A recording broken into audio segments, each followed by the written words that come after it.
আমি তাড়াহুড়া করে পদার্থ স্যারের ফ্ল্যাট থেকে বের হয়ে অবনীকে ফোন দিলাম। অবনী ফোন ধরতে আমি ওকে জিজ্ঞেস করলাম, তুই কোথায়? উত্তরে অবনী আমাকে জানালো যে সে ইংলিশ স্যারের বাসার সামনে একটা রেস্টুরেন্টে বসে আছে। আমি ওকে জিজ্ঞেস করলাম, স্যার তোকে বাসায় নামায় দেয়নি?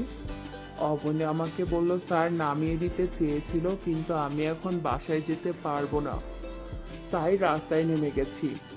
আমি তখন বুঝতে পারলাম আমি যেটা ভয় পাচ্ছিলাম সেটাই হয়েছে।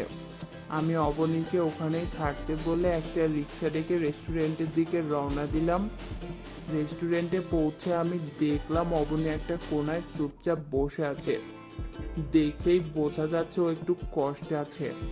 তাই আমি ওর পাশে বসে বললাম, আমাকে খুলে বল কি হয়েছে। অবনী বলল, কিছু হয়নি, বাদ দে। আমি বুঝলাম নিজের ঘটনা না বললে অবনী মুখ খুলতে চাইবে না। তাই আমি বলা শুরু করলাম। আমি ওকে বললাম, ইংলিশ স্যারের একটু সমস্যা আছে, এইটা আমি গত সপ্তাহে বুঝেছি। ওনার ওখানে যাওয়ার পর প্রথমে ভালোভাবে অনেকক্ষণ ধরে পড়া বোঝালো, তারপর আমাকে বলল, কেমন পড়া বুঝেছিস, এটা দেখার জন্য আমি একটা পরীক্ষা নেব। উনি আমাকে 10টা প্রশ্ন দিল আর সমাধানের জন্য 15 মিনিট সময় দিল। লেখা শুরু করতেই স্যার হাতের কাজ শুরু করলেন। তুই বল, লেখার সময় কেউ যদি হাতের কাজ করে তাহলে কি পরীক্ষা ভালো হয়? তার মধ্যে মাত্র নিয়মগুলো শিখেছি, তাই কয়েকটা ভুল করে বসলাম। পেছন থেকে উনি কিন্তু দেখছেন যে আমি 3টা প্রশ্নের উত্তর ভুল লিখেছি, কিন্তু তখন কিছু বলেনি। পরীক্ষা শেষে আমাকে বললেন 3টা উত্তর ভুল হয়েছে, তাই শাস্তি পেতে হবে।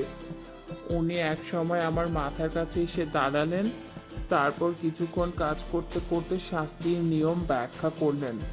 উনি আমাকে বললেন, যেহেতু তুমি 3টা ভুল উত্তর দিয়েছো, তাই এখন তোমাকে কলা খেতে হবে। আর খেতে খেতে উনি যা জিজ্ঞেস করবেন সেটার উত্তর দিতে হবে। আমি একটু কৌতূহলী হয়ে উঠলাম। কলা খেতে খেতে উনি যে প্রশ্নের উত্তর ভুল হয়েছিল সেটার নিয়ম জিজ্ঞেস করলেন। সেই অবস্থায় আমি বলার চেষ্টা করলাম, কিন্তু আওয়াজ বের হলো না। তবে বুঝলাম উনি খুব মজা পেলেন। তারপর আবার আমাকে একই প্রশ্ন জিজ্ঞেস করলেন, আমি সঠিক নিয়ম বলে দিলাম।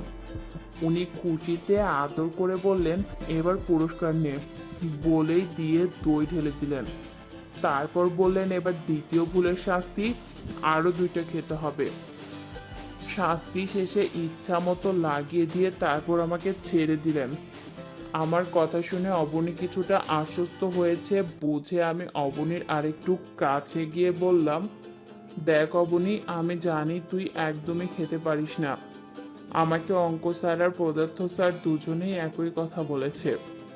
আর ইংলিশ পরীক্ষা নিলে তোর যে ভুল হবেই এটাও জানি। ইংলিশ স্যার চাইলেও তোকে আমার মতো করে শাস্তি দিতে পারবে না।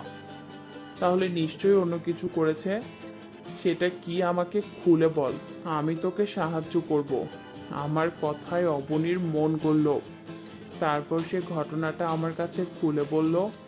অবনী আমাকে বলল, ইংলিশ স্যার এই প্রথম আমাকে পড়াতে নিয়েছে। প্রায় ঘন্টাখানেক আমাকে ডিরেক্ট ন্যারেশন থেকে ইনডিরেক্ট ন্যারেশন করা শিখিয়ে তারপর আমাকে 10টা বাক্য দিয়ে সেগুলো ইনডিরেক্ট করতে বলল। আমি বললাম, স্যার মাত্রই তো শিখলাম, এত দ্রুত পরীক্ষা দিলে তো ফেল করব। স্যার হাত দিয়ে আমাকে বলল, আমি সারাক্ষণ তোর পাশে থাকবো, তুই যতটুকু পারিস লেখ। আমি স্যারের কাজ করা দেখে ফোঁস করতে করতে লেখা শুরু করলাম। স্যার কাজ করতে করতে আমাকে লিখতে উৎসাহ দিতে থাকলো। মাঝে মাঝে আমি থেমে গেলে আমাকে চিমটি দিয়ে স্যার আবার লেখার জন্য বলছিল। আমি তখন কাঁপতে কাঁপতে লেখা শেষ করলাম। স্যার আমাকে বললেন, তোর 4টা বাক্য ভুল হয়েছে, এখন যে শাস্তি পেতে হবে। আমি ভয় পেয়ে বললাম, স্যার কি শাস্তি? আমি তো জানতাম না যে পরীক্ষা হবে। স্যার তখন আমাকে অভয় দিয়ে বললেন, শাস্তির মাধ্যমেই পড়া এমনভাবে শিখবি যে আর জীবনেও ভুলবি না। এখন লক্ষ্মী মেয়ের মতো শুয়ে পড়। স্যারের কথা অনুযায়ী আমি তাড়াতাড়ি শুয়ে পড়লাম। ততক্ষণে আমি বেশ খেলার জন্য পাগল হয়ে উঠলাম। স্যার তখন হাতের কাজ করতে করতে বললেন, আমি এখন তোকে যা জিজ্ঞেস করব তার উত্তর দিবি। এই বলে আমি কিছু বলার আগেই উনি চালান করে দিলেন, কিন্তু ঠিক মতো পারলেন না। একটু রেগে স্যার বললেন, একটু বড় হয়েছিস আর এটাই করতে পারিস না। আমি তখন যতটুকু পারলাম চেষ্টা করলাম, কিন্তু তাতেও কোনো লাভ হলো না। স্যার বিরক্ত হয়ে সরে এসে জিজ্ঞেস করলেন, কিরে তুই কি আগে খেলিসনি? আমি তখন মাথা নেড়ে বললাম, স্যার আমি কেন, এটা কেউ পারবে না। আমার কথা শুনে স্যার বিরক্ত হয়ে কিছুক্ষণ সোফায় বসে থাকলেন। তারপর আমাকে উঠে সোফায় আসতে বললেন। আমি সোফার কাছে আসলে উনি বললেন, তুই একটু কলা খা, আমি একটু চিন্তা করে নিই যে তোকে কিভাবে শাস্তি দেওয়া যায়। আমি আর কিছু না বলে খেতে লাগলাম। কিছুক্ষণ পর স্যার আমাকে সরিয়ে ভেতরে কি একটা বাটিতে গরম তেল নিয়ে এলো। আমি তখন বুঝতে পারলাম না স্যার তেল দিয়ে কি কাজ করবে। আমি স্যারকে জিজ্ঞেস করলাম, তেল দিয়ে কি করবেন? স্যার তখন আমাকে একটু ধমক দিয়ে বললেন, চুপ, আমি এখন তেল দিয়ে কাজ করব, এটাই শাস্তি তোর।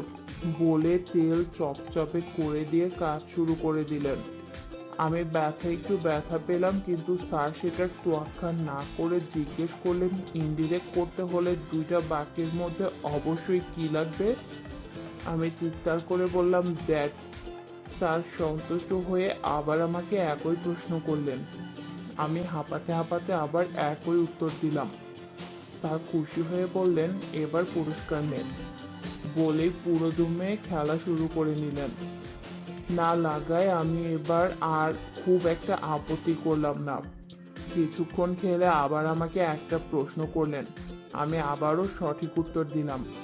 সঠিক উত্তরের পুরস্কার হিসেবে আবারও কিছুক্ষণ খেললেন।